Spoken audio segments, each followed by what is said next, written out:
গবেষকরা পুরনো গাছের গুঁড়ি, মাটির ধরন ও বিলুপ্ত প্রাণীদের ফসিলের গবেষণা করে দেখেন গড়ে প্রায় 2 থেকে 3 লক্ষ বছর পর পর পৃথিবীর চৌম্বক মেরু পুরোপুরি উল্টে যায়।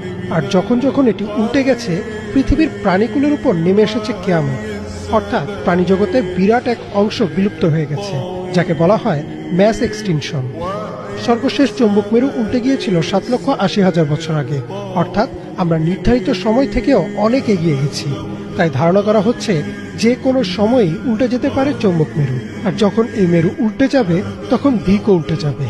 এখন আমরা যাকে উত্তর দিক বলছি তা হবে দক্ষিণ, আর পূর্ব হবে পশ্চিম, অর্থাৎ সে সময় সূর্য উঠবে পশ্চিমে।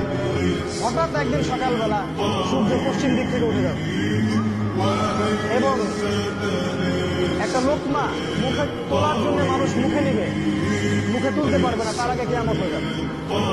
পানি খাওয়ার গ্লাস উঠাবে, পানি পান করার আগেই কিয়ামত হয়ে যাবে।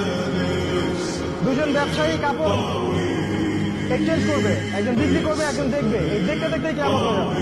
একদম মুহূর্তের মধ্যে একদিন কিয়ামত হয়ে যাবে ওই মানুষগুলোর সামনে।